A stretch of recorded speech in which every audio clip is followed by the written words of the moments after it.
Welcome, everybody, and good morning. I'd like to call the meeting to order, our General Committee meeting on Wednesday, May 29th, to order at 9 o'clock a.m. And with that, I would ask Councillor Fitzgerald if you wouldn't mind reading the land acknowledgement, please. Thank you, Worship. I'd be happy to do that. I would like to respectfully acknowledge that we are on the traditional territory of the Anishinaabe under the terms of the Robinson-Huron Treaty number 61 of 1850 and the Williams Treaties of 1923. We commit to acknowledge, learn, educate, create opportunity, honor sacred places, and take actions towards real truth and reconciliation in support of our commitment to walking the path together in respect, peace, and harmony for future generations. Miigwech. Thank you very much for that. I have a motion moved by Councillor Renwick, seconded by Deputy Mayor Armour. It is recommended that the General Committee meeting agenda dated Wednesday, May 29th, 2024 be adopted as printed and circulated. Questions, comments, all those in favour? And that carries. Are there any disclosures of pecuniary interest? Okay, seeing none. Before we go to our deputation, I just wanted to make a note that today most of us are wearing red today, and really this is for the Easter Seals Red Shirt Day of Action and Accessibility and Inclusion. So thank you for reminding us, Councillor Schumacher, that this was an important thing to do and to show our commitment. So with that, I will move to our deputation, and we have Jim Simpson from the Royal Canadian Legion, Branch 232, regarding the honor roll donation. And we also, yes, please come forward. That'd be great. And if you could, just because we like to record everything, state your names, because there'll be someone will be watching us.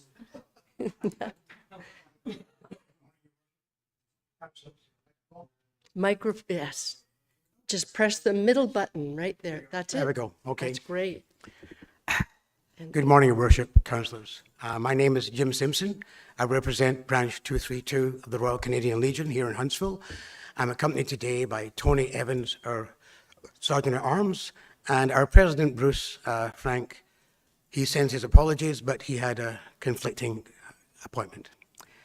I'm sure all of you are aware this has been a long, arduous journey to get here, but we're here at last. And before I commence, I should thank your staff, Natalie, Jessica, Simone, who were really tremendous help to me in getting here and setting me up for today. I know you're all probably aware what the honor roll is. However, I've prepared something so that, for the record, everybody can see that.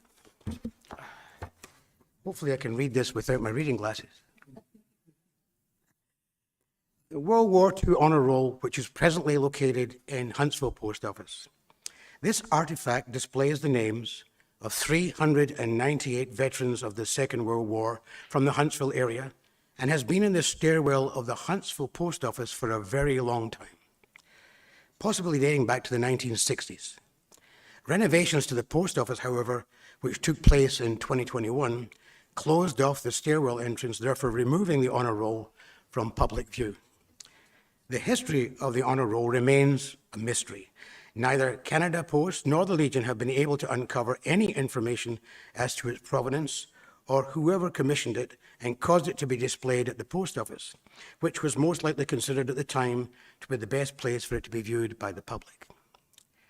Canada Post, after many months of deliberation, accepted ownership of the honor roll display and at the request of the Legion transferred ownership to Branch 232 Huntsville of the Royal Canadian Legion, along with permission to remove it from the Huntsville Post Office.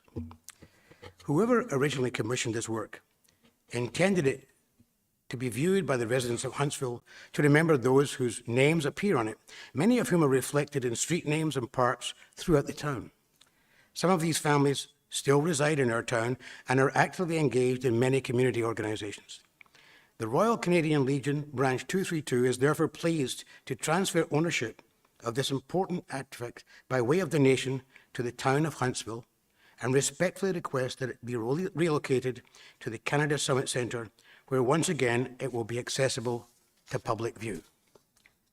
I believe this issue to be of great importance to many residents and descendant families in Huntsville, the Royal Canadian Legion, and the town of Huntsville. Thank you. Thank you very much. That is incredibly exciting. And it's such an honor to receive such a donation. And I can't imagine a better location for it but the Summit Centre, given Well- the number of people that go through there daily and the number of tourists that actually go through there as well. It's just the perfect spot. I know I have questions, but I'm not supposed to do that. So I'm going to ask council if there are any questions at this time. Yes, Councillor Renwick. Thank you, Your Worship, and through you to Jim. Gentlemen, thank you for coming here today. And Jim, thank you for your persistence and your dedication to change. I think you and I spoke maybe over a year, 2 years ago? 18 months ago. 18 months ago, thank you. You know exactly how long. I'm glad you stuck with it, and I think it was a lot of effort to get it to where it is, and I'm very happy to see that it's going to be in a public place. So thank you very much for your efforts. Thank you. Yeah.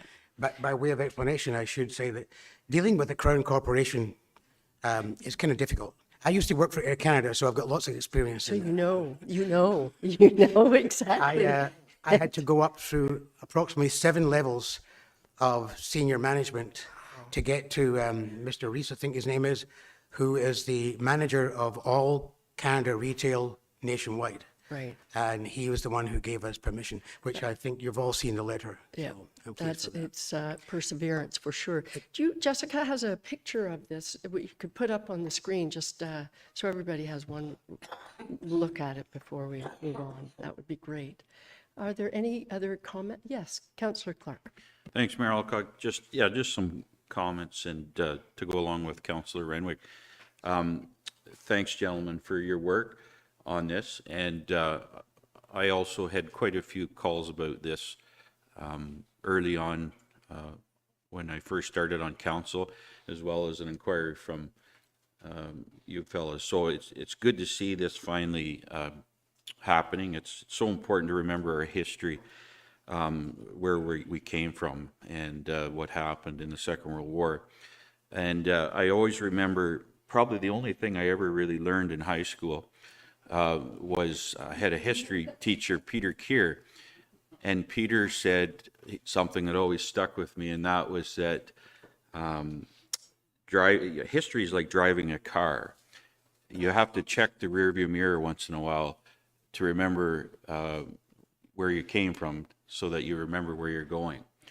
And that's about the only thing I learned in high school. And so, Peter, if you're listening, I remembered that. And so that was what I thought of when you gentlemen started this project. So thanks. Thank you for those. Oh, sorry. If I may, this may be impertinent, but hopefully once it is installed, I've been approached by quite a few organizations within town. Perhaps once it's installed, would it be, could we have a public unveiling? Absolutely, no question about it. Canada Post could be, they're taking a bit of a kicking right now, so they could do with the publicity. So yeah, some of the organizations in town have got families contacting them about the names that are on that list. Yep. And that would be something I think we could organize. Perhaps we could get CTV to be there from, Simcoe or whatever, but We will most definitely do that. so It- thank it you very much, warrants- everybody, for your time. We really appreciate it. Thank you both for being here. Thank you, Tom. Thank you. Thank you. You too.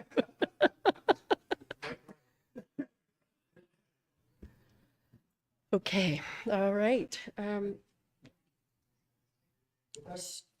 Good, goodbye. Okay, so we don't need a motion to do that unveiling. No, we're going to do that. Okay. Okay, at this point, I'm going to ask Deputy Mayor Armour to take over for the first of our divisional reports. Thank you, Worship. Find some glasses here. So we're going to move on to 6.1, Development Services. 6.1.1, we have our bylaw officer here, Corey Cruzen. We have a report number DEV 2024-32. It's a bylaw enforcement yearly stats 2023, and this is for information only.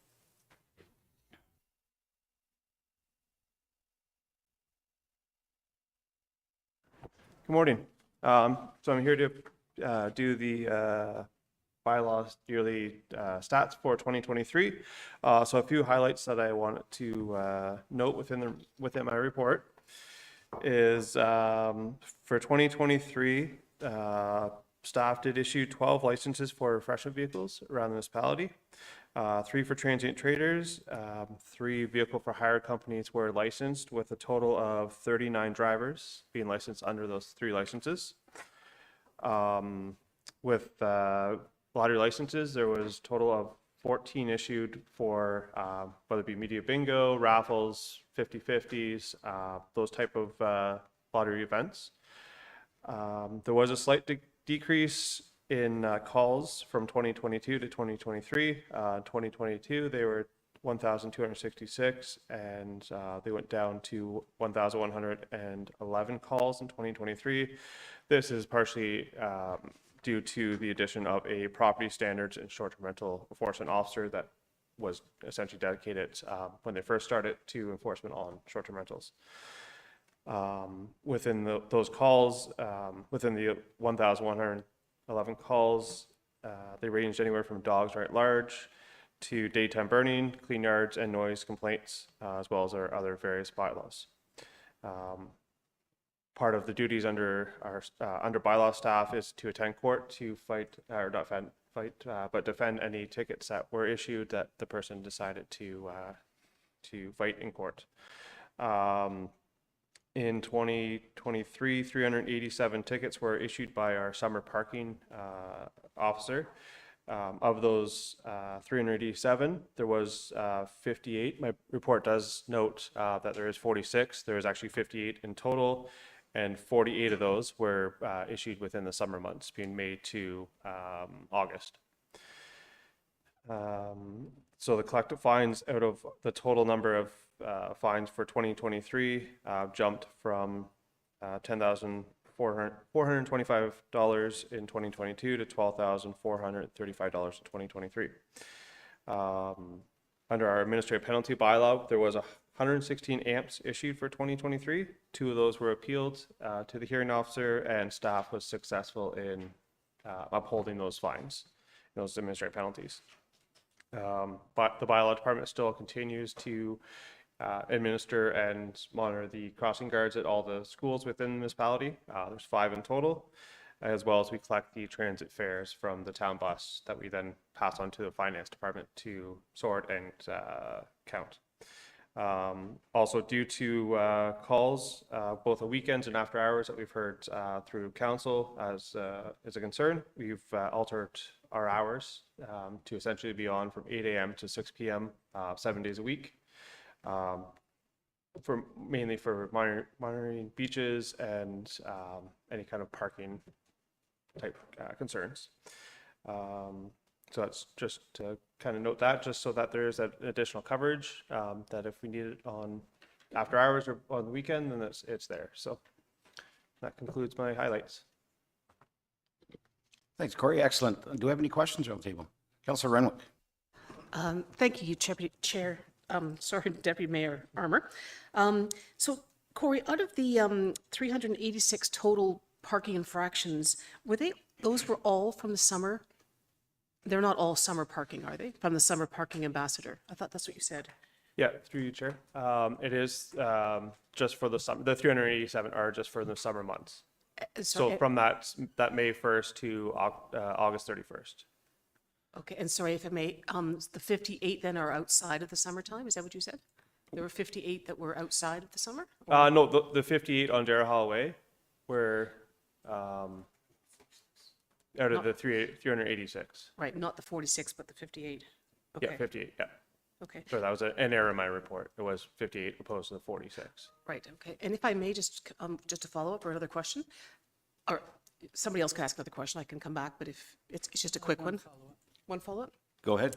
The question I have, thank you, is in your report on idling, and you know that I've had a number of calls about how to deal with idling, and I see that you've actually looked at the bylaw.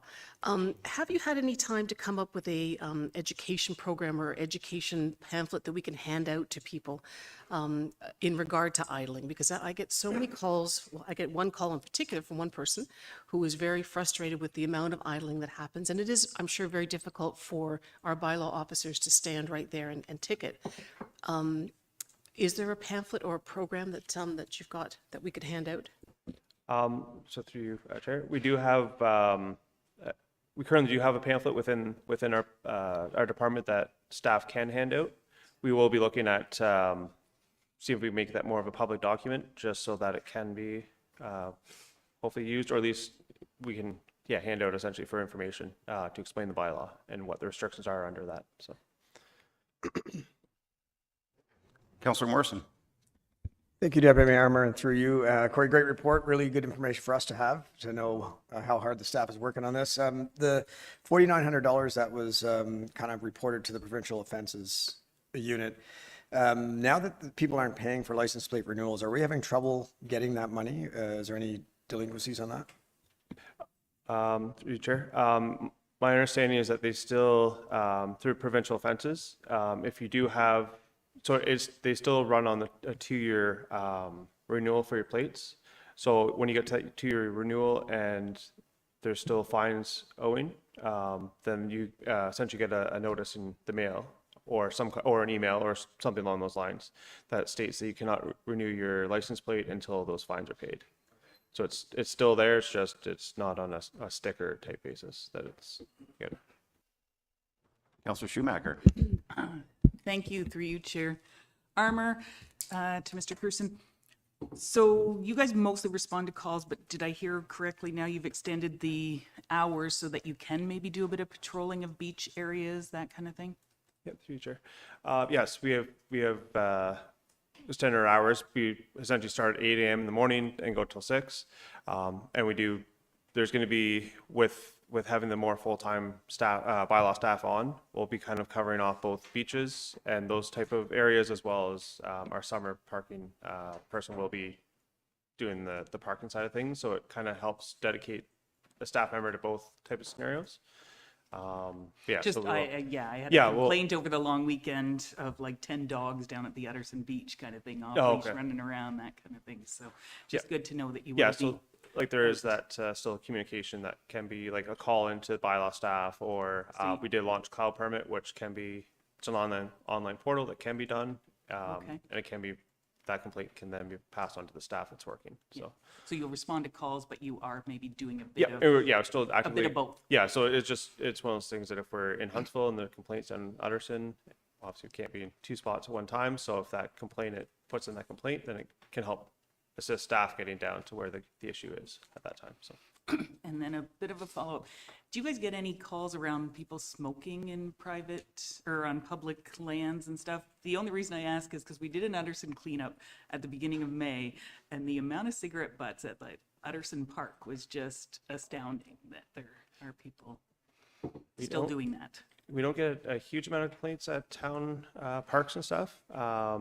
It's more town facilities, like where there's an actual building, and but it's another thing that we do monitor when we're in that area, looking for dogs, smoking, those kind of scenarios.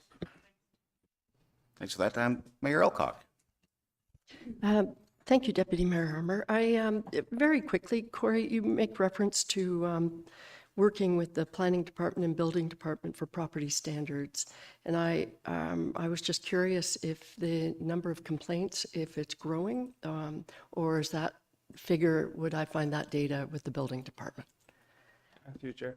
It would be something you might have to check with the building department. I don't really know the answer off the top of my head, but that's something we could always could find, so. No other questions? I have a quick one. I noticed under the burning, there's, I think, 11 fines altogether, and some for burning outside fire bans, some for burning in wrong hours. Just wondering, would you know if those are short-term rentals or are they actually locals? Or would you be able to know that?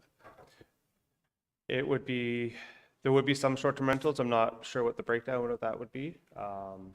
Yeah, I know, just going by memory, there's a few that are part of short-term rentals. I'm just not quite sure the number. So. All right, thanks then. Any more questions? Thanks, Corey. Great report, as usual.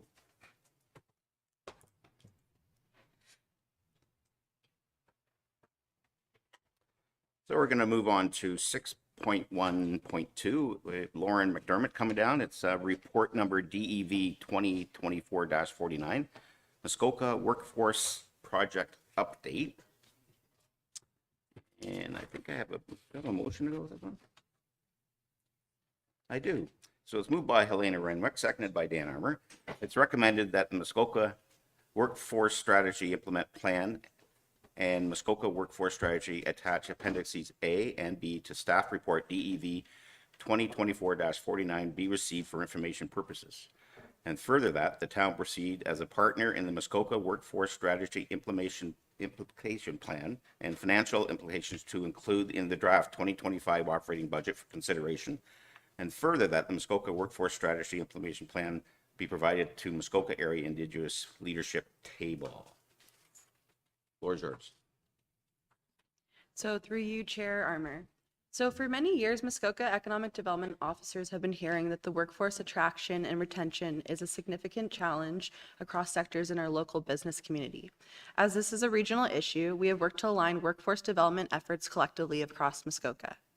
An opportunity to focus our efforts were presented through an AMAFRA RED grant, which was provided through, it was presented through an AMAFRA RED grant, which provided funding for a regional workforce strategy and Muskoka Job Board. As attached, Ostaban Strategy has provided us with a comprehensive regional workforce strategy that identifies a vast number of strategic initiatives to be considered. This strategy will help to inform project planning and will provide us with the evidence needed to strengthen future funding applications. So the Regional Workforce Committee, known as RWC, reviewed the strategy document together in great detail and developed an implementation plan. We collectively believe that this implementation plan is realistic and appropriately scaled in consideration of municipal resources and other competing priorities. The strategy and implementation plan is being presented in a coordinated manner to all Muskoka municipal councils this month, and we are seeking direction to proceed as regional partners in the implementation plan phase of this project. So I'm here to answer any other questions you may have. Thank you for that. Do we have any questions? Mayor Elcock. Not really a question other than it's a great report, and it is worth noting that it is going to be shared at the Muskoka Area Indigenous Leadership Table tomorrow. So that's already happening, and that's a good thing. But a lot of interesting information in there, and I'm really glad that we're moving forward as part of that regional effort. Great, thank you. Councillor Renwick. Thank you, Chair Armour, and through you to Lauren. Thank you for the report, Lauren. It was a very long report, very extensive. I think the longest one we've had in a long time. I guess the question I have, and this may come out later on, but it didn't really give us an idea of what the financial implication would be for each community if we were to go ahead with, let's say, a coordinator or something. And is that something that will come to us at a later date to give us an idea? Because that's really what from what I gather from the report, is that that's really what we need to have as someone to coordinate this project. So through you, Chair Armour. So at this point in time, it's just the implementation plan is outlined, and we still would have to figure out any kind of financial implications as moving forward. So if it was to impact the budget, we could bring that forward. Just to follow up. Go ahead. Chair. I guess that would be, having come yesterday, we did a strategic plan with the Chamber of Commerce. And I'm assuming that this group would reach out to other or speak to other organizations that are already really invested in business. And there's such collaboration, I think, that can happen between what this strategy is doing and other organizations that are already existing in our community. So I'm sure it's more of a comment, but I'm sure you're already aware of that. But thank you for, it's great. It's a great report. Councillor Schumacher. Thank you, through you, Chair Armour. To Lauren, the RED grant was awarded in 2022. Is there like a time limit on that as to, because we're now coming into 2024 and 2025, is there a time limit on that 70,000? Through you, Chair Armour, that is correct. There is a time limit. So what we were awarded was to complete the workforce strategy itself and the job board. So we did hire a consultant, they completed that task, and then the next phase would be to do the implementation plan, which was Appendix A that is attached in the report. Councillor Fitzgerald. Thank you, Deputy Mayor Armour. Excellent report. I cannot believe how much information is in there. I'm sure it represents a significant amount of your hours over the I can't even imagine how many months. So I think it's great that we have all this information and we're making efforts to correct some of the issues we have. So great report.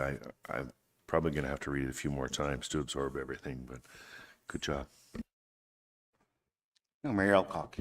I promised last comment. But one thing I did find interesting is the last part where it talked about trends and what other municipalities are doing for retention and recruitment. And certainly there's reference to incentive type programs across the board. I know it's interesting in different types of packaging, whether it be, provision of incentives around housing or things like that. So again, that information is gold. So it was great. Thanks. All right. Do we have any other questions? Not seeing any. I'll call the questions. All those in favor? Opposed? And that carries.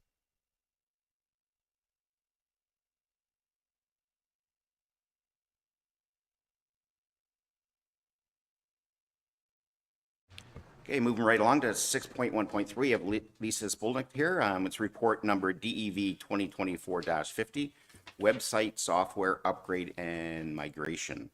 And I have a motion for that too, I believe.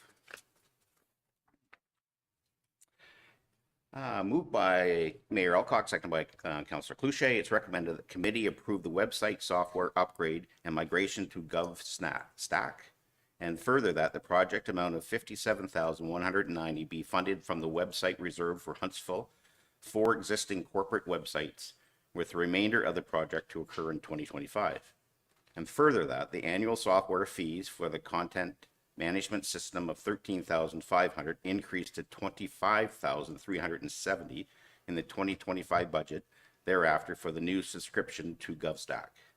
And further, that committee approve a contract position at the cost of approximately $86,000 with an estimated start date of 2024, fall of 2024, in order to manage the project implementation, including content accessibility requirements and population for all websites. And further, that the project be funded from the website reserve, with any incidentals remaining amount be included in the 2025 budget funded through the website reserve. And Lisa, the floor is yours. Thank you, Deputy Mayor Armour. So I'm here to request utilizing funding for the website reserve account to upgrade our corporate websites content management software, as well as the staff contract positioned to manage and execute the project. Huntsville's website software was last updated in 2018, and at the time we knew strategically we needed to plan for the redevelopment in the future and consider staff time to do it. At the extent of the speed of the way technology and software is adapting, this was really important to do. So we established a website reserve at that time. This winter, we were notified by our provider that our existing software will no longer be supported in around 2 to 3 years. And while we had strategically planned for this redevelopment with the website reserve, we hadn't anticipated it being as soon as it was, which is why this request was not considered in the 2024 budget process. We simply just weren't aware that it was going to need to happen as quickly as it is. The project's urgency and timelines consider having the website redevelopment completed prior to the election year and not during. It would be very short-sighted to do this, such a larger project as this, anywhere near the election, but also extremely problematic to have software that could potentially break, be unsupported, or cost the municipality large amounts to fix if it were unsupported and we had an issue. As well, by implementing earlier, we can take advantage of cost savings of roughly $27,000, while also benefiting sooner for the greatly improved software that will be more flexible to use, will provide our departments more visually appealing layouts, and ultimately provide a better experience for our community. So a few details about the project and the requested contract role that I'd like to highlight. This is a very large, extensive project that we estimate to take around a year to complete. It will require review and account for every single website page we have, piece of content, document, link, form, module, third-party application, and embedded software in order to be moved over to the new system. And this includes roughly over 1,000 website pages between all of our corporate assets. So not just Huntsville.ca, but Algonquintheatre.ca, Muskoka Heritage Place, and the Huntsville Public Library, and roughly about 300 forms. So at this time, we anticipate improving the content, the site map, and accessibility of our web pages, and reviewing the needs of every department so we can ultimately provide a better service and alleviate any customer service complaints that we currently get, because it's maybe hard to find that information on huntsville.ca. So this includes areas such as human resources, economic development, the fire department, roads and operations, building and recreation. It's quite extensive. So the contract position requested will be instrumental in ensuring that the project completes on time, and that we can adequately audit and improve the content to continue to meet accessibility requirements, as well as ensure our third-party integrations are working. If we don't have a contract, it will largely impact not only the marketing and communications department, but as well as have a huge impact over the entire corporation and every department. And I would be greatly concerned that we wouldn't be able to meet the timelines if we had to do this without the contract. I think that highlights the elements of my report I wanted to speak to, but I'm happy to answer any questions that you might have. Thank you, Lisa. Do we have any questions? Mayor Alcock.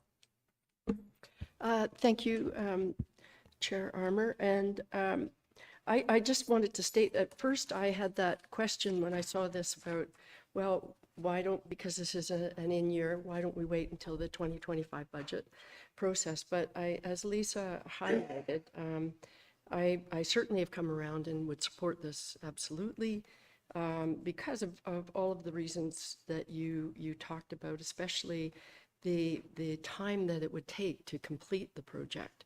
And so as I walked through it, or it was someone else walked it through with me, we'd hate to be in the process of migrating this data and doing all of this as we're slamming up against the next election. I think that would be not a good thing, and we certainly know there are issues around internet voting and all of that stuff, and so, you know, I think we want to avoid that kind of complication. So, and the fact that it is coming out of a reserve that was set up for this, we're just bumping up a little faster than we had hoped. So certainly I support it, and thank you for the report. Thank you for that. Councillor Stone. Thank you. Great report. And I look forward to the opportunities to improve the website and communication with the residents for sure. And it makes sense that you need a contract position to actually migrate everything over to this new system. Perhaps I'm cynical. I know I'm cynical. But far too often we have contract positions and then suddenly we can't live without them. Is there any expectation that this contract position would be needed beyond the 1 year? Through you, Deputy Mayor Armour. The cost that we have outlined is for this specific project. So I don't anticipate that. the functionality of GovStack is a lot easier from a user standpoint to upgrade. So I don't see this going past a year. Excellent. A year from now, I hope I don't hear differently. A year from the fall, that's correct. Yeah. Councillor Renwick. Thank you, Chair Stone. Sorry, Stone, because you're talking. Chair Armour, through you. We're just going everywhere today. Thank you for the report. I guess my question is, if the websites still have 2 or 3 years left, is there no possibility to push it out another year or two? And I know we're talking about the election, but 3 years is 2027. The election's in 2026. In your opinion, would it be perhaps dangerous to do that if something does happen within that time frame? Is that why we're not looking at pushing it a little bit further? Because I'm really not in favor of spending money in more money that we need to, especially not for other contract position in this year. But if we could do it in future years without bumping up against the election. So Through you, Chair. So two parts to that question.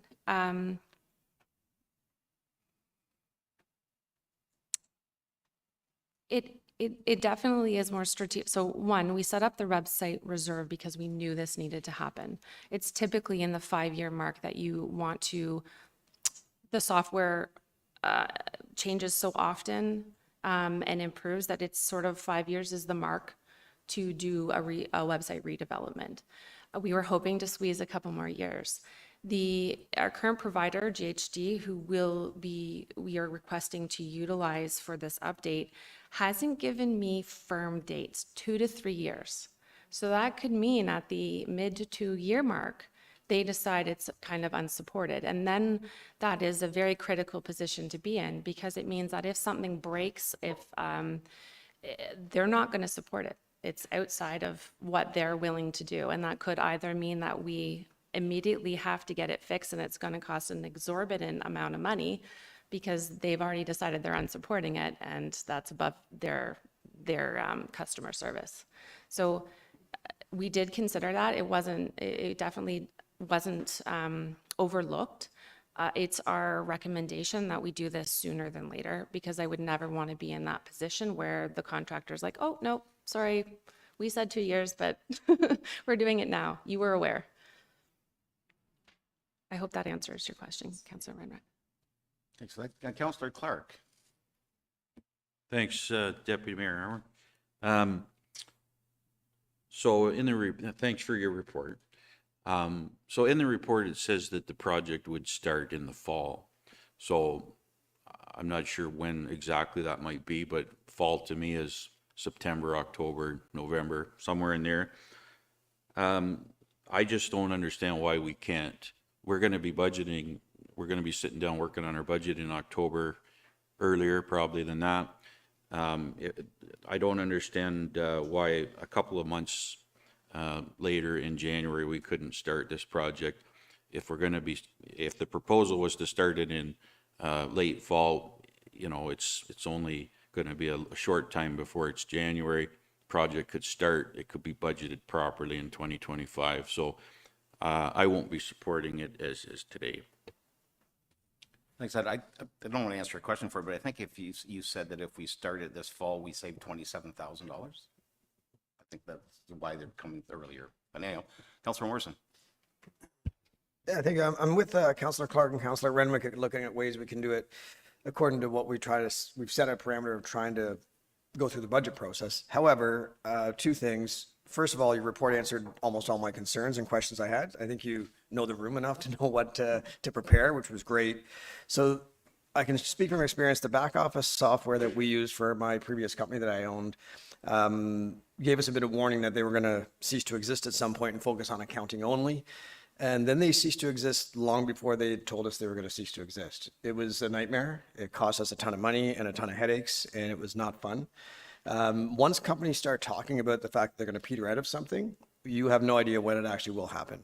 And to Lisa's point, it could cause a lot of headaches for our staff and everything else. So I think for me, yes, I'd rather do this in the budget process, but knowing what could happen down the line, I'd hate to hold off and then all of a sudden, boom, we're hit with that, and in the middle of whatever's going on. So I support it, even though I'd rather see it come through the budget. I support it for that reason because of my experience, and also identifying that our website could improve vastly, and this will be better for the consumer. If we know we're going to do it, I fully support getting on it now for that reason.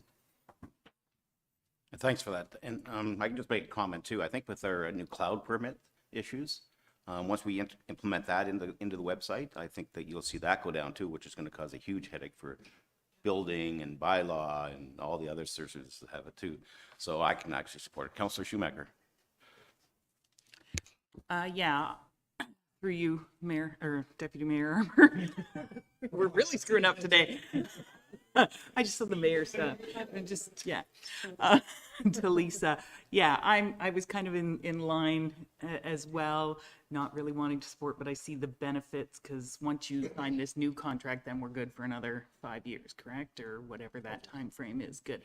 I guess my concern too is that it's not a concern. I like that it's a collaborative effort because I believe last budget meeting, the library sat there and said they wanted website development and update and that they'd be coming to 2025 with that request again. So this obviously would pull that off the table from their request and it would be a collaborative effort, correct?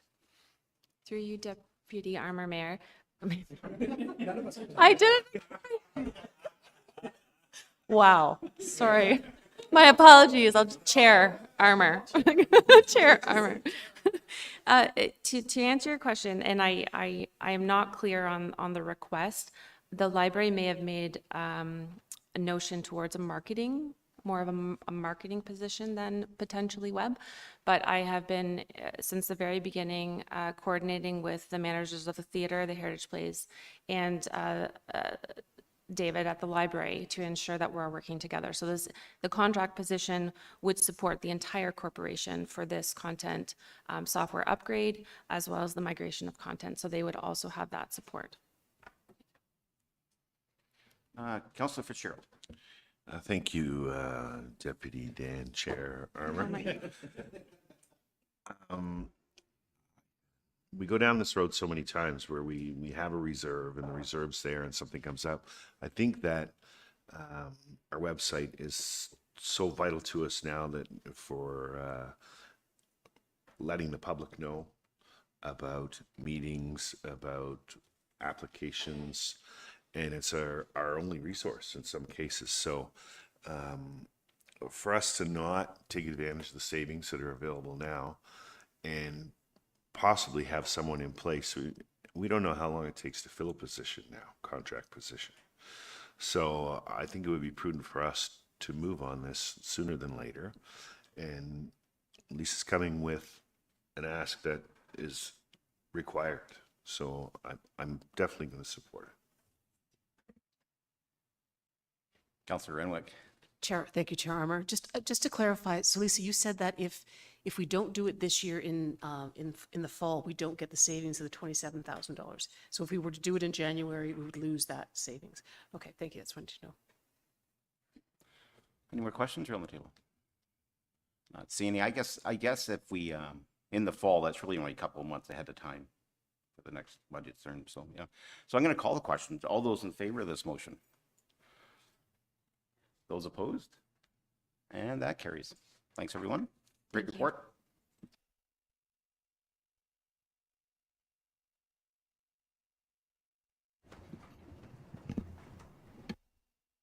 So we'll move right along to 6.1.4. We have Director Kirsten Maxwell here. Report number DEV 2024-48, Proposal Provincial Legislative Regulative Changes, Bill 185, Cutting Red Tape to Build More Homes Act, and Draft Provincial Planning Statement. And this is for information only. Thank you, Chair Armour. So the province has yet again changed direction a little bit with some of their planning and development charge policies. And so this report really just gives a high-level overview of some of the changes that are coming through.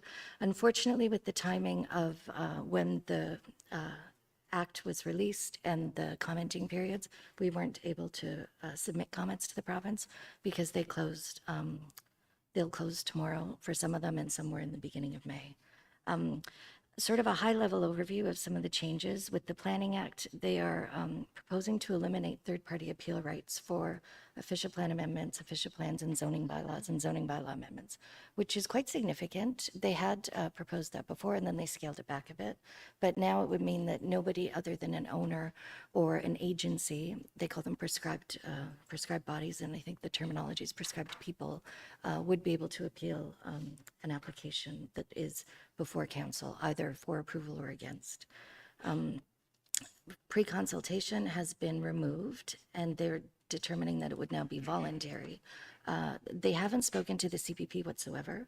So for all of our CPP applications, we still have a required pre-consultation. It would be for subdivisions, official plan amendments, zoning, CPPAs, that pre-consultation would be considered voluntary. So that's quite concerning, but part of the problem was that a lot of municipalities with the refund of fees, which is the other piece of it, that they've removed that ability for people to ask for a refund, was that everybody was preloading their applications. So they would say an application wasn't complete until they'd received all of the comments back from all of the agencies. So the 90 days didn't start until everything was done and they were having a public meeting. Some municipalities actually held a public meeting and then considered an application complete. So it wasn't doing any of the things that the province was hoping it was going to do with speeding up applications. There's appeal rights for settlement area expansions, which I don't believe we will see, as we have quite a big area right now in Huntsville and Port Sydney. There's use it or lose it with the lapsing of plans of subdivision. It could also apply to site plans. And we have seen that through the district, that they have then closed some old subdivision applications. There's a few other exemptions, but the majority of them wouldn't apply in Muskoka. And development charges, they're looking at repealing the mandatory phase-in, which is great. Removing the freeze on DCs, which was at the time, once a zoning amendment was approved or a site plan was approved, then you paid that development charge rate at the time. And I think it was for 2 years, and now they've removed that. And they've changed how the exemptions for affordable housing developments look. So there is going to be it's going to be awkward for us to try and figure out how to do that, because they're talking about affordability based on income levels of people as well, and I'm not quite sure how we can implement that. So there's things that we still need to look at a bit more closely, and hopefully when they get all of the regulations finalized, it'll become clearer for everyone else. I don't know if there's any other amendments. The PPS is interesting. We had talked about it last year when they'd released a draft in 2023. And the majority of things that they'd highlighted, that we'd highlighted then, weren't really of concern. There's a few things that are still a bit interesting. They're removed the idea that there could be multi-lot residential development in the rural area, which I know is something that we discuss through planning quite regularly. So it'll be interesting to see how that plays out. And I am here for any questions if anyone has any. Mayor Alcock. Just a quick question. Thank you, Chair Armour, and thanks for the report, Kirsten. With respect to the last one, the multi-lot, is there some definition of what they're referring to, and is it an absolute freeze? Because that would actually have a significant impact on the kind of discussions we're having on our table. Thank you. Through you, Chair Armour. I don't believe there's been that much information provided as to what that looks like. If it was going to be explicitly permitting multi-lot residential development, which before wasn't in the PPS, and we were able to have our rural estate subdivision policies regardless. So I think we'll keep an eye on it and see what that looks like. And with the district updating their official plan over the next year as well, then we will work closely with them to see, whether or not that would change how we do things. No other questions? So just under the DCs, the freeze rates. So right now, you're saying once they go through the CPP's file, et cetera, that if they won't pull a building permit within 2 years, they reduce that to 18 months. So Now they have to have a building permit within 18 months to get the DCs before they have to pay them. Sorry, I'm just a little confused on that part. No, absolutely. What that means is that the rate at the time is only good for 18 months. So they've given the municipality more opportunity that unless somebody's going right away with their building, they're going to pay whatever the DC rate is after the 18 months has expired. And I'm not sure what, because we're going through our DC review currently, I'm not sure if we're going to have to do a phase-in regardless, but I think that's something that will be discussed in the future. So. Okay, thanks for that. Put a rush on some people, maybe. I don't. So is there any more questions? I'm not seeing any. I'm going to turn it over to the divisional reports, Community Services, and Councillor Schumacher take over the chair. What would you like to be called? Whatever everyone ends up calling me at this point. Call your worship. Never late for dinner. Yeah. Okay, and Greg's already here in the seat. Well, we were laughing. So yes, we are the Community Services section of the meeting, 6.2.1, and Greg Pilling is here to speak to report number CS 2024-7, the ice floor covering HMATA response to funding request. And it is moved by Councillor Morrison and seconded by Councillor Cloutier, whereas resolutions GC 139-23 and GC 13-24 directed staff to report back on, first bullet point, a response from the Huntsville Municipal Accommodation Tax Association, HMATA, on assisting with funding for an ice floor covering for the Don Lock Arena and on the capital costs and options associated with the purchase. And whereas HMATA has responded that it would be too difficult to determine the return on investment for the floor covering due to insufficient precedents to draw on from other municipalities and has declined the request. Now, therefore, it is recommended that due to the financial implications as outlined in Report CS 2024-7 and the anticipated number of times the flooring would be required based on previous usage, General Committee determines the purchase of event floor coverings and carts for the Don Lock Arena are not warranted at this time. And Greg, you may speak to the report. Thank you, Councillor Schumacher, and through you, this is the kind of final follow-up piece to the year-round ice report from last year. And due to the cost of the flooring and the anticipated use of the flooring, it was a recommendation by staff to not move forward with it. And I'm happy to answer any questions. Questions for Greg? Councillor Stone? Thank you. I'm a little disappointed by this, and I understand all the dynamics. HMATA, for such a big number of a gift of money, wanted some metrics to understand whether it was going to be beneficial to the community, whether it was going to bring new events to town. And I hate to see this idea lost. I think there is some great opportunities. If we're keeping the ice in, then having this ice floor covering could allow us to bring things like the robotics.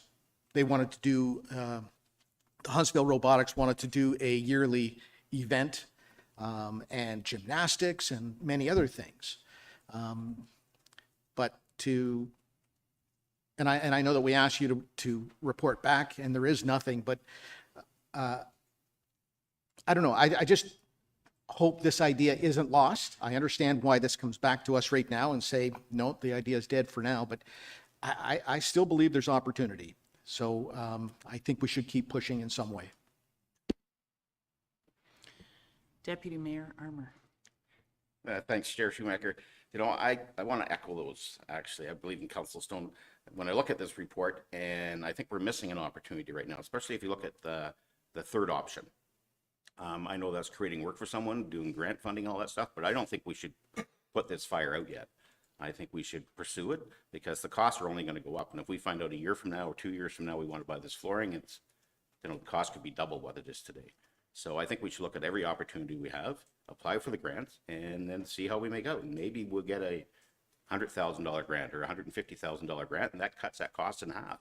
And then once you build it, as we all know, they will come. So I'd like to put a motion on the floor that we change the option 3. Do we have a seconder for that? Monty? Any other discussion at this point, or do you want to wait till we put the motion to amend up and we can discuss then? Councillor Clark.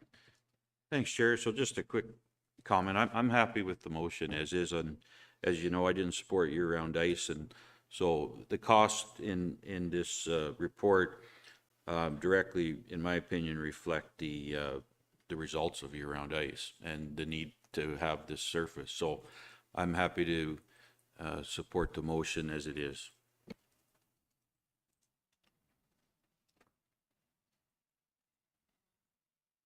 Jessica, do you need a couple minutes or? Oh, Jessica has a draft motion ready that she can show us.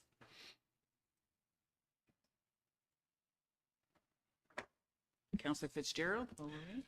Thank you, Chair Schumacher. I tend to agree with Deputy Mayor Armour that if we kind of take this off the table, we have potential to miss out on an opportunity for funding or grants that may become available for this. So I don't think there's any negatives to proceeding with trying to find some possible way to get funding for this or to do this, whether it's through MAHATMA or not. So I think we should still pursue it. So the last part now says, and further that staff be directed to seek grant opportunities in conjunction with HMATA to contribute towards the cost of the event flooring and carts. Is that?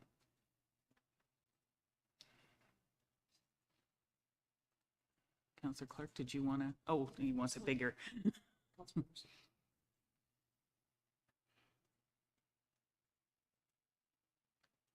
Okay, so yeah, I'm reading down in the red. So we've struck out the original part, right? The cost of the event flooring and carts be included now in the 2025 draft budget for consideration, and therefore that staff be directed to seek grant opportunities in conjunction with HMATA to contribute toward the cost of the event flooring and carts.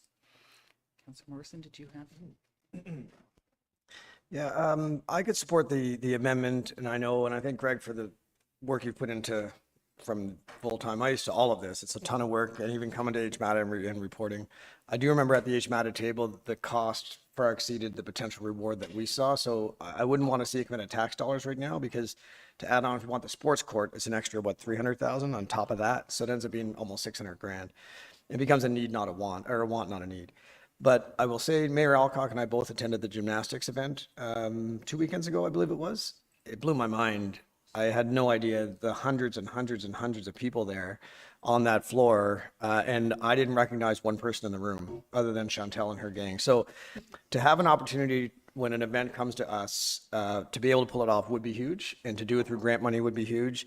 And I do think since we've gone in with full-time ice, we're getting a massive amount of rentals. So that I think it makes a whole pile of sense, and I can support it for sure on that motion. Any other comments for Greg or comments on the amendment? Okay. Yeah, I was torn. I don't really want to spend the money, but for myself too, I don't really want to see opportunities lost, like robotics, like the gymnastics like we've had, and just the ability, like I know, I think it was the winter 55 games, but I know there's opportunities to do those 55 games, the senior games that are summer games as well, that we could possibly miss out on those opportunities, and I wouldn't want to see that for our community, because it does bring in a wide array of people. Okay, so yeah. Just a question for Greg. If with that floor, not the sports court, with that floor, if somebody wanted to do a concert in the Summit Center, could it be done? Yeah, through you, Chair Schumacher. Okay. Correct, yeah. Okay. Probably not Snoop Dogg again, but Been there, done. Sure. yeah. Yeah, Councillor Renner.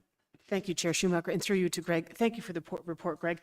And I guess further to what Councillor Morrison just said about, I guess, the opportunities of what we can do. And this could be a lost opportunity, but when HMATA said no, did they have before them the ideas that could go for, like the ideas that could possibly, maybe you could speak to that, Councillor Morrison, were the opportunities there?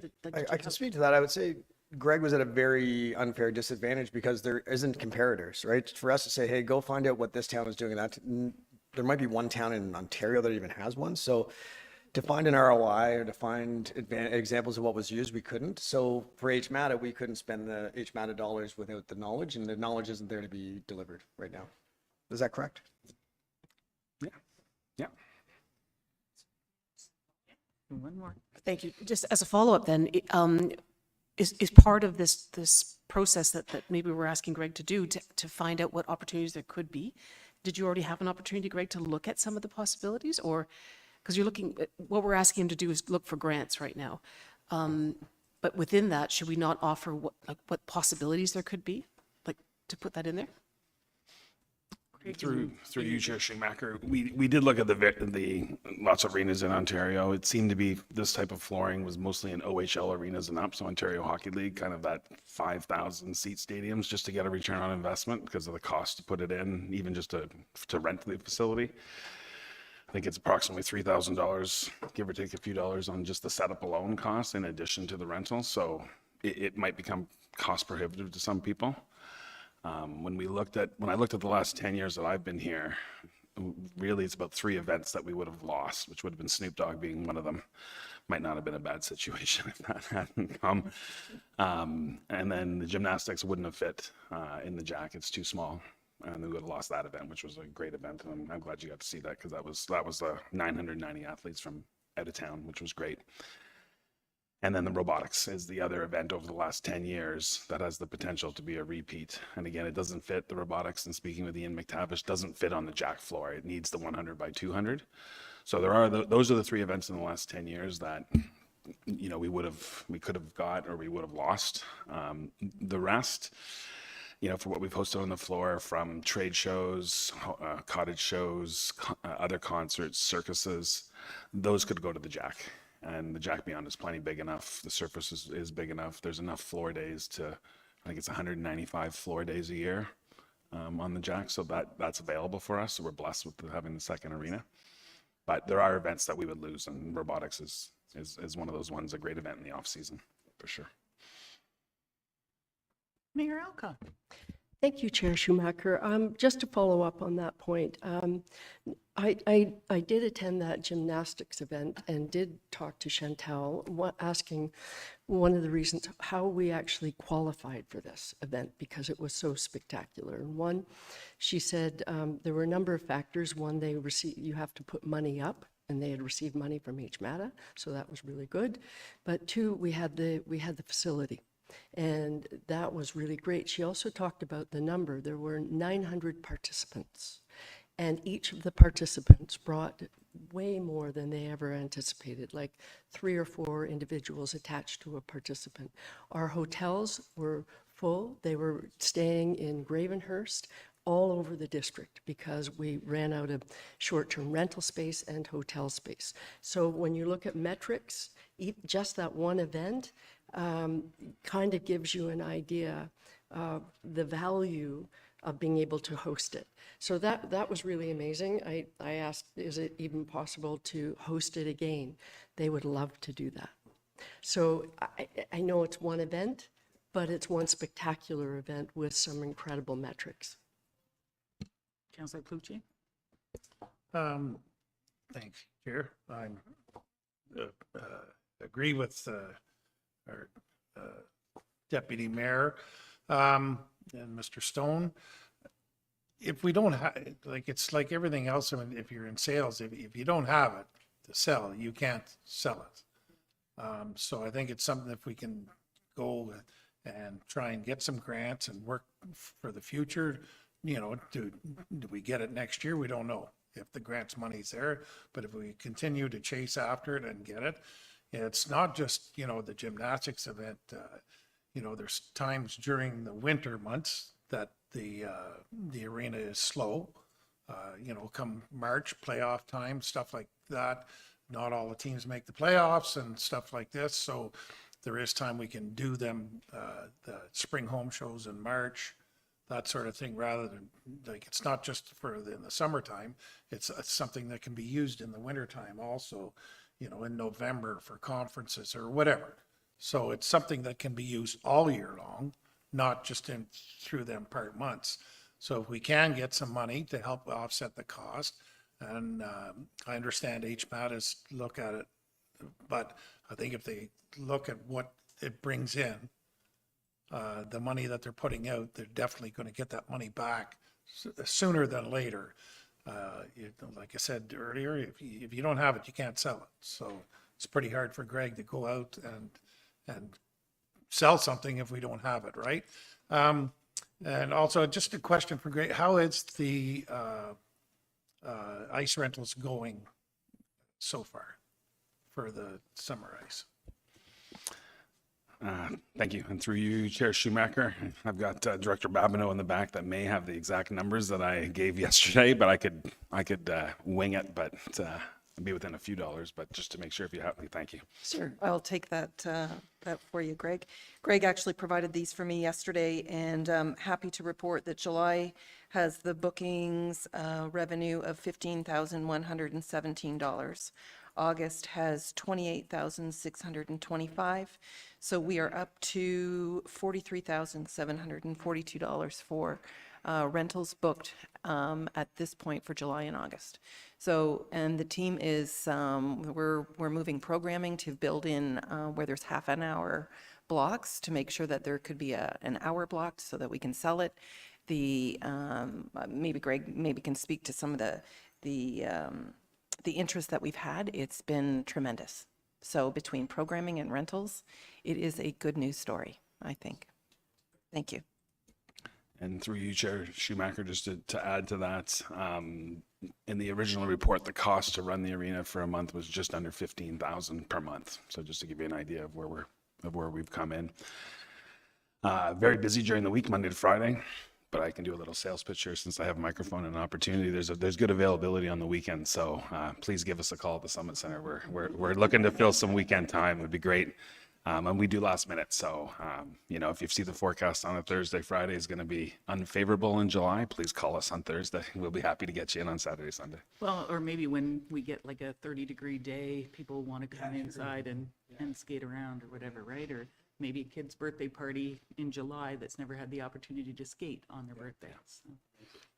So just as a follow-up, that was a service that we didn't have, that we put through, that is now we're able to sell it and we're offering it.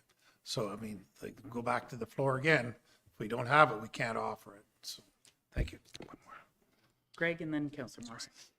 One additional, I just wanted to bring it up into the other events that I talked about earlier. We have been approached by the high school 2 years in a row now by Ross Clark to host a volleyball offset championships in November.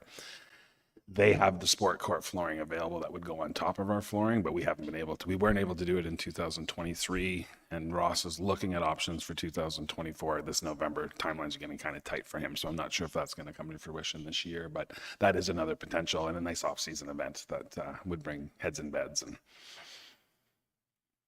Well, yeah, those offset events are great. I mean, I know when we did the snow on the main street and had the skiing, the amount that, you know, brought in people to the area, and it became a showcase for Huntsville, and people still talk about that.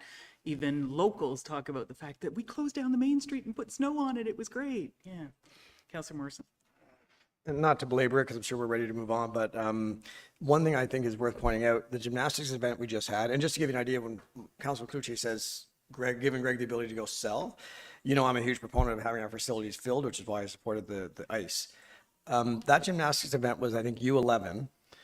And if you think of rep hockey, like there's AAA, AA, single A, D, C, B, A, like there's 10 different levels of rep hockey across the province. That was one level of one age group of gymnastics. My niece in the city is in a totally different level, didn't qualify up here. So we're talking about, honestly, that provincial championship happens at probably 50 different levels of gymnastics. And we're on the map now because it went so well. the judges tend to dictate if they're willing to come back to another center, and they were blown away. So we may have opened the door to some significant numbers of events that could come. So I think I love having it on there, and I think the tip of the iceberg is all we've seen so far as to what we could bring to our town. So, and I think HMATA would see that, to Monty's point. They might see the investment worthwhile when they start to see these kind of events that we could bring. So anyway, thanks for the report. No other comments? I will call the amendment. Do we need to see it? Yeah, sure.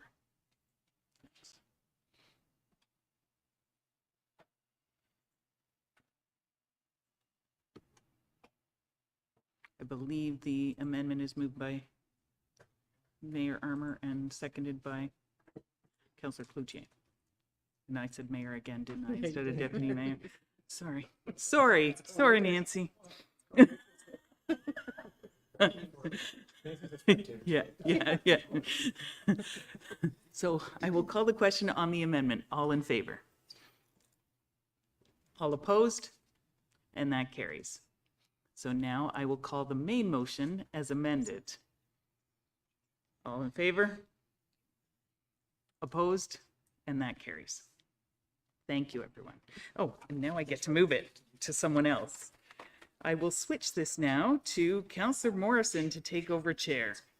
Unless, I don't even know what time we're at, so, oh no, we're still good. Thank you very much, Chair Schumacher. We're moving on to corporate services, the fund division. And in my opinion, Julia and I think it's the fund division. So, and Julia is going to present for Deputy Treasurer Diller on 6.3.1 regarding report Corp 2024-24 capital project update 2024-2 for information only.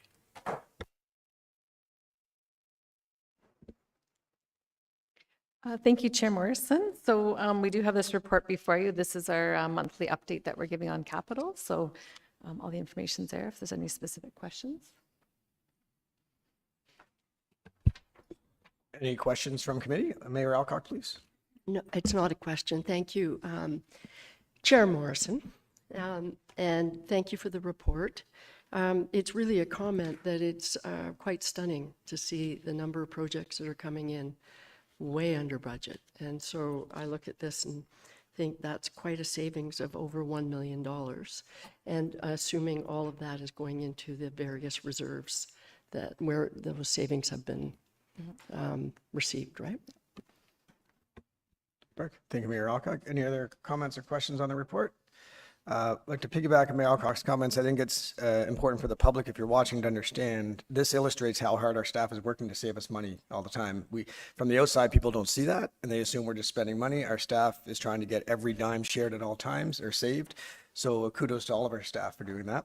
And that was for information only. So now we'll move on to, and this one's a bit of a confusing one because we have already some amendments to be made to it, but it is 6.3.2, and it's report number Corp 2024-25, amendment to fees and charges bylaw 2023-114, schedule I.1, I.1 licensing and N.3 cemeteries.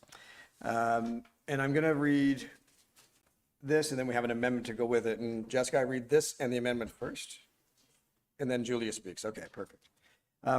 Moved by Councillor Clark, seconded by Deputy Mayor Armour. It is recommended that revised Schedule E1 Clerk's Schedule I1 licensing and Schedule N3 cemeteries attached to Report Corp 2024-25 to be approved and incorporated into the 2024-25 fee and charges bylaw, and further that the amending bylaw be forwarded to Council for consideration. So I'll have Julia speak to that.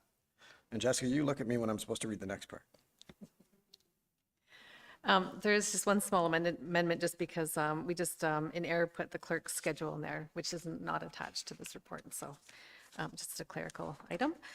So there's two schedules that are to be replaced on, or to be corrected, and one is for the cemetery, and it's just to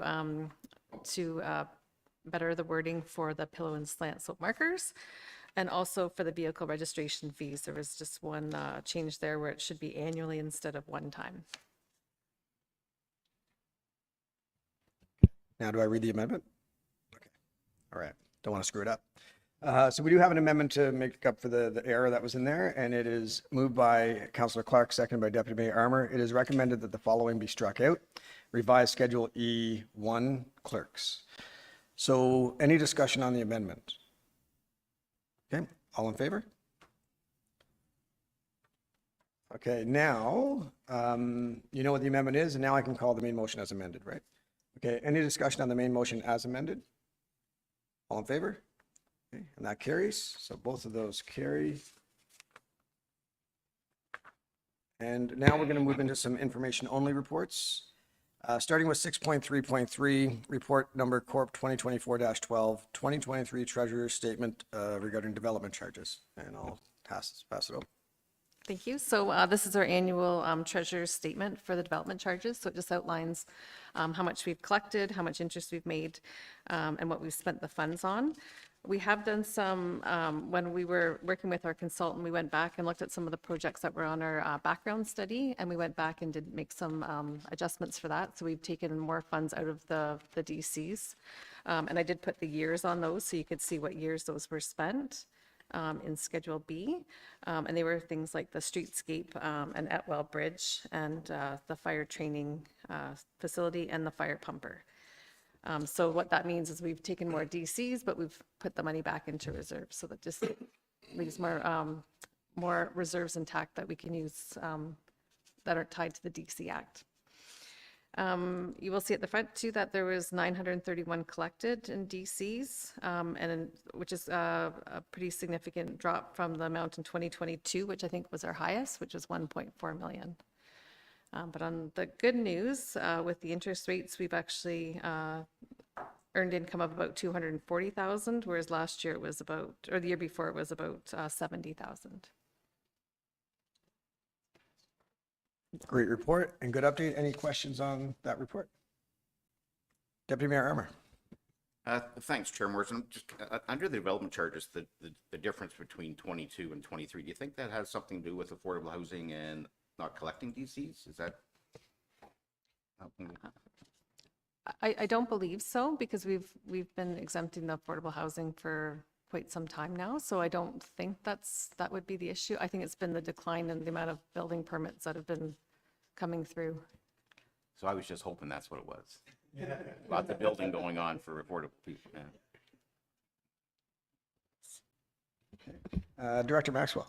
Thank you, Chair Morrison. Our CBO will be bringing his 2023 year-end report to June General Committee, so that might shed some light into the situation as well. And Councillor Renwick. Thank you, Chair Morrison. Just a comment. Love seeing the accrued interest and investment income at $240,000. So I don't know what you've done. You had less money to work with, but we have more interest this year, that's great. Thank you. Very good. Any other comments or questions on that report? Okay, that was for information only. So we will move on to 6.3.4, report number Corp 2024-13, 2023 Council remuneration and expense. Off to you. So again, this is an annual report that is required under the Municipal Act. So this just outlines the amount that has been paid to council members and any expenses that have been paid out. And just to note too that we actually put this information on our website, so it's actually available all the time, but we do require an annual report to be documented with committee. Okay, thanks for that report. Any questions or comments? Okay, we'll move on to 6.3.5, report number Corp 2024-15, 2023 annual investment report, legal list. And I'll pass it over to Julie.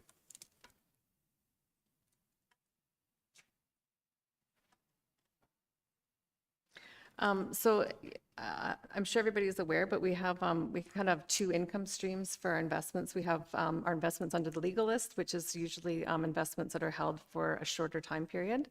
So we call that money required immediately, and that's around 18 months. So this is mainly our like GICs and bank balances, that sort of thing.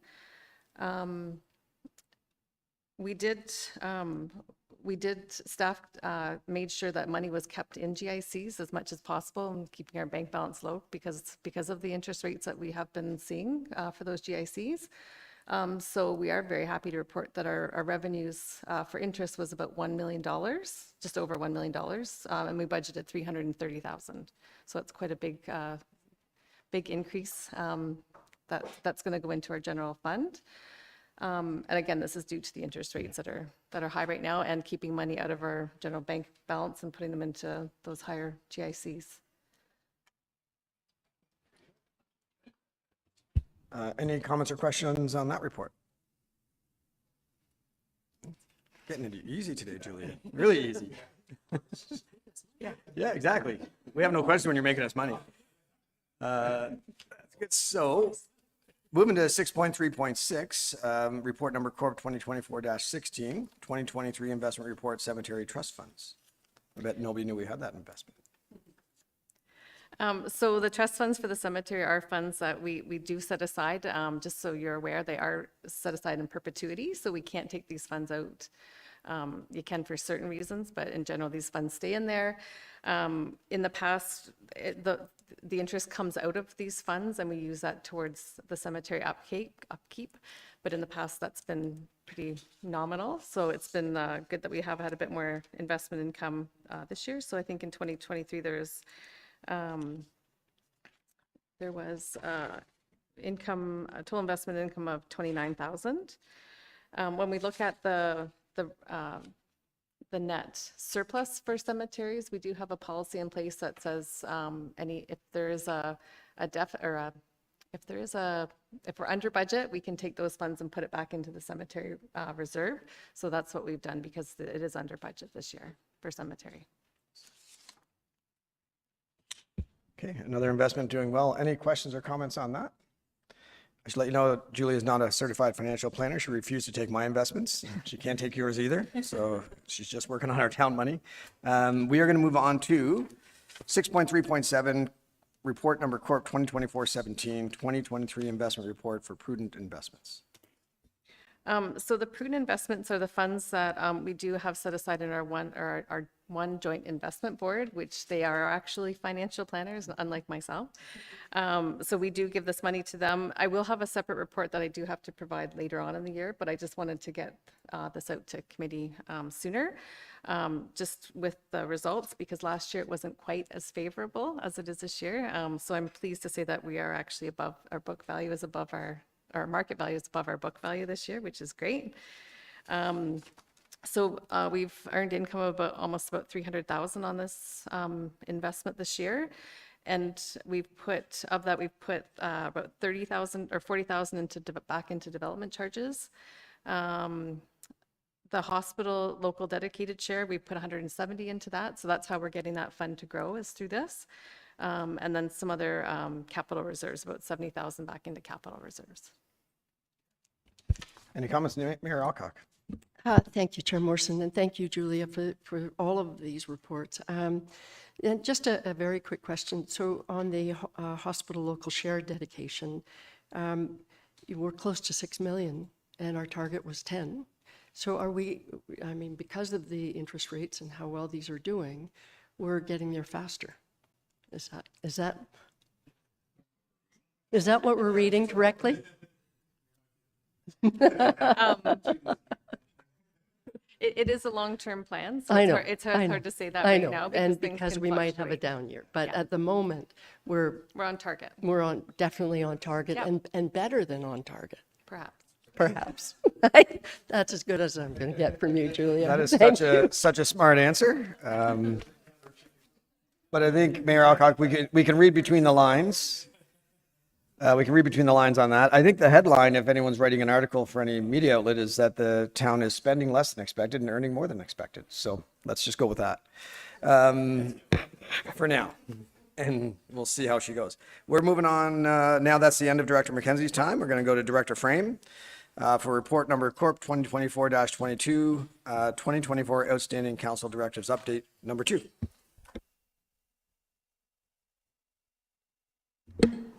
Thank you, Chair Morrison. So this report is for information only and is meant to provide an update to Council and the public on the progress of the outstanding Council directives. So I just quickly wanted to point out that since the last update, which was brought forward in February of this year, 10 directives have been entirely completed and taken off the list. An additional 12 directives have been added since February. So the year began with 57 directives. that carried forward from prior years, and there are now 89 on our list. A total of 67 of these directives have not yet been fully completed. So I am available for questions. Mayor Alcock. Thank you, Chair Morrison, and thank you, Reva. Great report. But of course, I have a couple of questions. The first one actually is with respect to the first item, and that is the Rich Trenholm Muscle Project. And if I look at the follow-up, it said staff directed to work with Rich Trenholm and the Muscle Group on Phase 2 for outdoor fitness parks located on 2 town properties and report back to general. So I guess the progress notes, it did come back to general and we said, no, it won't happen internally and we will only go outdoors. Is that the report back or am I missing something? Yep, so through you, Councillor Morrison, or Chair Morrison.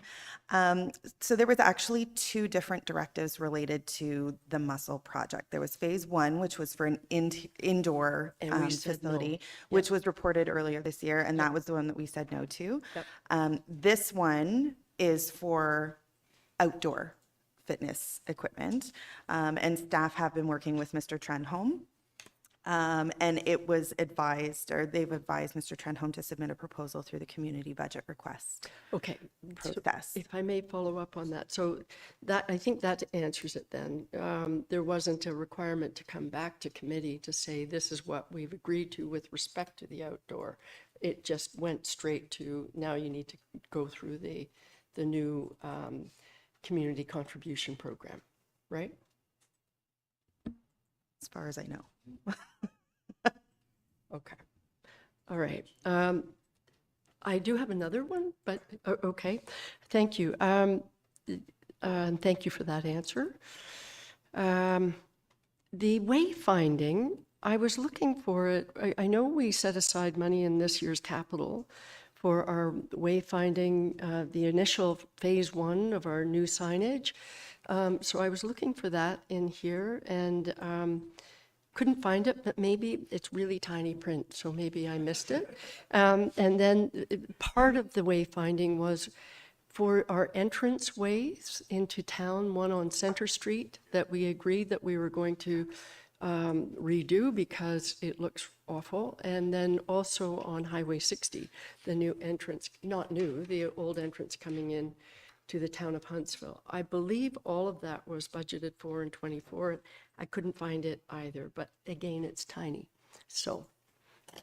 Yep, so through you, Chair Morrison. So the wayfinding directive is on the completed list. And the reason for that is because it's an ongoing project. So with respect to the actual wording of the directive, it was to continue designing and implementing wayfinding circuits. And that's going to be an ongoing thing and will be dealt with through the budget discussions. With the actual specific tasks within that project, I would have to defer to Director Maxwell on that one. Thank you.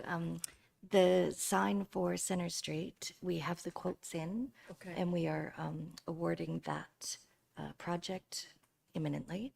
And the Phase 1 of the wayfinding for the downtown core is being fabricated. So we are hopeful that it will be done by the end of June, because there was some grant funding through the Diggin' Downtown that we were trying to avail ourselves of as well. That's great. Thank you for that. That's wonderful. The Highway 60 entrance, that may not have been part of. I just know someone complained about it recently to me, so maybe that's why it's on my head. It's not budgeted for. I believe that what we put through the budget for this year was to get as much of the other circuits done as we can, as compared to just Phase 1. So I will look into it. Okay, and it's we'll be able actually to- the Welcome to Huntsville. It's On not Highway it's not a highway, anyway. It's We can. not one of the stone signs? It's one of the stones. Okay, Yeah, okay, we it will look is into one that. of those, and apparently it's in terrible disrepair. Yeah. Okay, we will review that. That would be terrific, thank you. And last thing about this, if I may, the last thing is, when the new signage goes in, will we have some sort of communication strategy so we could blindside everybody in the community, but probably that's not such a great idea. I believe we will be advising, because there will be some disruptions potentially when the signs are being installed. So we will look at that. Great. That's a great update on the wayfinding. That's awesome. Any other questions or comments on this? I have a quick comment. And I think we've had a discussion around this table before. Riva's mission as the director was to whittle down some of these directives. It seems to be going the other way. So I just want to caution all of us, and you may notice a couple times I try to like push things through for a vote instead of deferring and bringing back for more reports and more things. And the reason being, we have an unbelievable staff, but they're bogged down. And I think we need the staff's expertise to help us guide us. So we send directives out for more work. But the way it is now, we're sending out so many directives that it's going to take us forever to get the answers we need. So I want to basically us to have a conscious effort that if we're giving a directive, it's absolutely necessary. And I think we need to be clear and concise with our directives. So for instance, I mean, we gave Director Babineau a directive, and I don't think it was clear and concise enough about the potential outdoor facility up at Lions Lookout.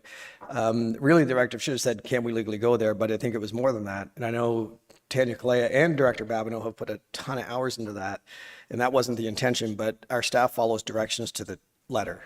So I think moving forward, for us to get some of these directives off the list and not get 10 off and have another 50 on, we all have to be careful on when we ask for directives to be done. And I also want to ask the directors to stand up and tell us when we're being unreasonable. You know, I mean, you're showing us a bit too much respect sometimes and saying, well, we'll just do this for you because they don't want to let us down. But I'm okay if a director says, you know what, that's going to be 11 months, just so you know. And then maybe we around the table say, well, maybe it's not needed. And then we can step back. So that's sort of just my message at the moment, just judging from dealing with Riva on this report many, many times. And every time I see it, I keep hoping it's going down, but it keeps going up. So that's the end of my rant on that. Thank you, Director Frame, on that. And we are moving on to, I think, Director Maxwell, you'll be presenting for CAO Corey. But the last one is report number CAO 2024-4, Lakeland Holding Limited 2024 first quarter shareholder update. Thank you, Chair Morrison. The report is for information, and I believe they're presented quarterly. So if there's any questions, I can try and answer them. Probably not many questions. It's a thorough report. Any questions on that report? No? Okay, with that, I believe I can pass it back over to Mayor Alcock to resume as chair. Thank you very much, Councillor Morrison. And so we're going to the new business, and we only have one item under new business, and that is with respect to the deputation with regard to the honor roll donation. We have a proposed motion, and we've assigned 2 names to it. So there we go. Jessica's going to put it up on the screen. I will read it and open for discussion. Not sure there'll be a lot of discussion, but there might be. Okay, I have a motion moved by Councillor Renwick, seconded by Deputy Mayor Armour. Whereas on May 29, 2024, committee received a deputation from Jim Simpson on behalf of the Royal Canadian Legion Branch 232 requesting acceptance of a donation of the World War II Veterans Honor Roll plaque for display at the Canada Summit Centre.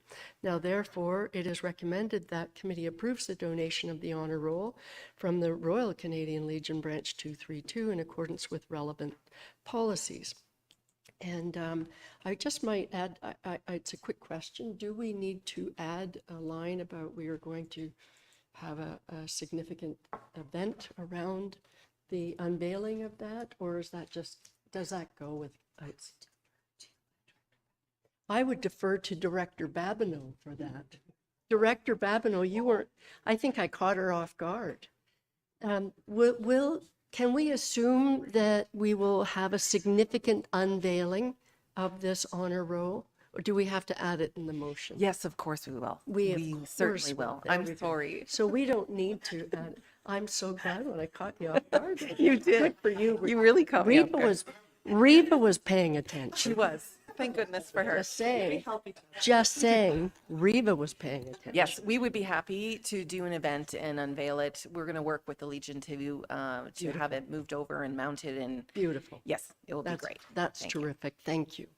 All right. Yes, Councillor Cluche. Who's paying for the cost to move it?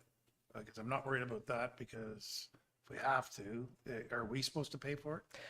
That's a good question. I just, Because okay, again, defer it to Director Babineau. Would you like to confer with Reva before? I think I got this one. Thank you. Yes, we're going to work with the Legion in order to be able to move it over. We're not quite sure yet what we're going to need in order to do that, but certainly our facilities team will make that happen and do it within budget. Because I personally think I'll work on it, getting it done for free. Well, there we go. We That's have fantastic. enough people in this town, I think, contractors through this, and the importance of this could be done at no cost, as long as we had if I'm given the parameters of what has to be done and whatever, then I can go, but I'll definitely take the task on at hand and getting this done for free. Wonderful. Could we be given direction then to work with Monty and his team? Would you like that direction? All right. No? Do you need the direction? It'll get added to the directives. Do we need? I won't need Okay, I've got the deputy clerk saying we actually don't need the direction, Okay, good. but And we will work with and volunteers and. but that's a lovely offer, and we all heard it. We all heard it, and so now it's okay. Fantastic. That's so great. Councillor Morrison.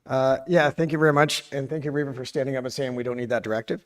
But just, and I do know that believe it or not, that plaque, I've been told, is extremely heavy. So it's not an easy task. So thank you, Councillor Cluche, for stepping up. Just the event that we will hold, I was, Director Babineau, if we can try to do it at a time when maybe some students could attend from the high school.